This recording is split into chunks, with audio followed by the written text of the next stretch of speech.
யாழினி, அம்மா போட்டிருக்கிற chain covering நகை உனக்கு தெரியும்ல? தெரியுமா? இப்ப எதுக்கு அத பத்தி சொல்லிட்டு இருக்க? அது அம்மாவுக்கு ஒரு உதவி செய்வியா? என்னம்மா? என் செயின் வேணுமா?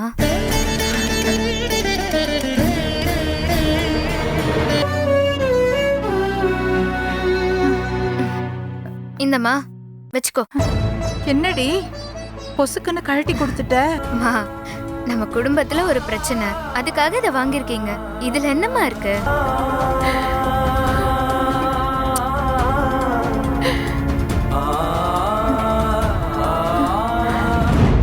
எங்க வீட்ல வாஷிங் மிஷின், ஃப்ரிட்ஜ் வேணா இல்லாம இருக்கலாம். ஆனா ஒரு குடும்பம் சந்தோஷமா இருக்கிறதுக்கு தேவையான நிறைய விஷயங்கள் இருக்கு. பாக்கியம், என்னங்க? நான் இங்க இருந்தா கோவப்படுவா. நான் அப்படி ஓரமா நிக்கிறேன், நீயே அவகிட்ட பேசு. சரிங்க. அது பிரியா, நீ வந்த நாள்ல இருந்து சின்ன சின்ன பிரச்சனையா ஓடிட்டு இருந்துச்சா, அதான் உன்னை உட்கார வச்சு ஒரு நேரம் கூட சோறு போட முடியாம போயிடுச்சு. இன்னைக்கு வீடு கூட்டும் போது உன் ரூம் கதவு திறந்து இருந்தது. எதேச்சியா தான் பார்த்தேன்.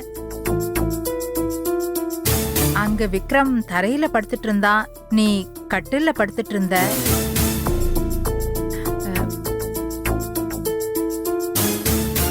என் பையன் தரையில படுத்ததுனால ஒன்னும் குறைஞ்சிட மாட்டாமா? நான் அதுக்காக சொல்லல. இல்ல, நீங்க 2 பேரும் ஒரு ரூம்குள்ள இருந்துகிட்டு பிரிஞ்சு வாழ்றீங்கன்னு நினைக்கும் போது ரொம்ப வேதனையா இருக்குமா. எங்களுக்கும் வயசாயிடுச்சு இல்லம்மா. ஒரு பேரனையோ பேத்தியோ மடியில வச்சு கொஞ்சணும்னு ஆசையா இருக்குமா. இத நான் யார்கிட்ட போய் கேட்க முடியும்? நீ என் மருமக, உன்கிட்ட தானமா கேட்க முடியும். ஓஹோ, அதுக்குதான் இந்த விருந்து நாடகம் எல்லாமா? ஐயோ, அப்படிலாம் இல்லம்மா. உனக்கு நல்லா சமைச்சு போடணும்னு ஆசைப்பட்டேன், அதோட சேர்த்து நான் இதையும் பேசிட்டேன், அவ்வளவுதான்மா. மத்தபடி வேற எதுவும் இல்ல. ஏன் உங்க வீட்ல எல்லாருமே ஃப்ராடா தான் இருப்பீங்களா? அம்மாடி, அவ இப்ப என்ன சொல்லிட்டான்னு கோவப்படுற?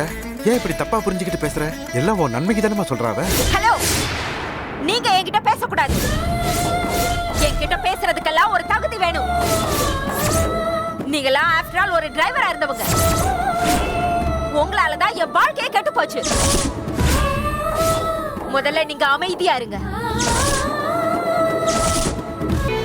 உங்க அம்மா கிட்ட கூட கேட்டு பாருமா, நாங்க பேசுனதுல ஏதாவது தப்பு இருக்கான்னு.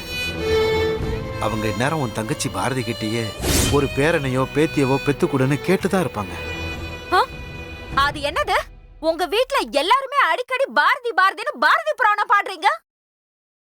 நான் தெரியாம தான் கேக்குறேன். பாரதி சம்பந்தக்காரங்களும் நீங்களும் ஒண்ணா?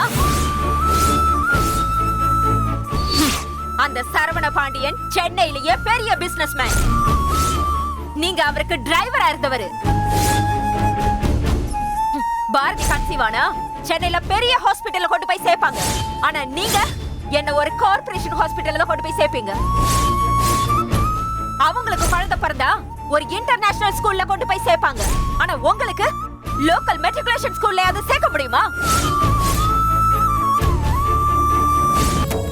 வயசாயிடுச்சுங்கிறதுக்காக பேர பேத்திகளை ஆசைப்படக்கூடாது. தகுதி இருந்தா தான் ஆசைப்படணும். உங்க ஆசைக்கெல்லாம் புள்ள பெத்து கொடுக்கறதுக்கு நான் ஒண்ணு புள்ள பெத்து கொடுக்கற மிஷன் கிடையாது. இனிமே எதுவா இருந்தாலும் ஸ்ட்ரைட்டா பேசுங்க. இப்படி விருந்து வைக்கிற மருந்து வைக்கிறேன்னு டிராமா பண்ண வேண்டாம்.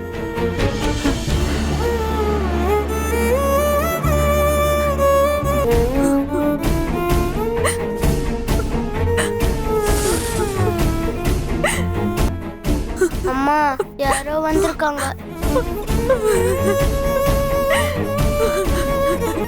சாரிம்மா, என்னால மிஸ்டர் பாலகிருஷ்ணனோட டெத் அன்னைக்கு கூட வர முடியல. பாலகிருஷ்ணன் ஏன் இப்படி ஒரு முடிவை எடுத்தாருன்னு என்னால ஜட்ஜ் பண்ணவே முடியல. ரொம்ப தைரியமான மனுஷன் தான் மேடம். எனக்கு ஒண்ணுமே புரியல, ஏன் இப்படி செஞ்சாருன்னு. ஆபீஸ்ல பணம் எடுத்திருக்காரு, ஆனா இவர் செலவு பண்ணல. வேற யார்கிட்டயோ கொடுத்திருக்காரு. ஆனா எதுக்கு கொடுத்திருக்காரு? இந்த மாதிரி சூழ்நிலையில அவர் சிக்கியிருக்காரு. அதான் எனக்கு இருக்கிற கன்ஃபியூஷன். எனக்கு என்னமோ அந்த ரகசியம் வெளியில தெரியக்கூடாதுன்னு யாரோ நினைச்சு அவரை கொலை பண்ணிருப்பாங்களோன்னு தோணுது. பத்திரமா போயிட்டு வாமா.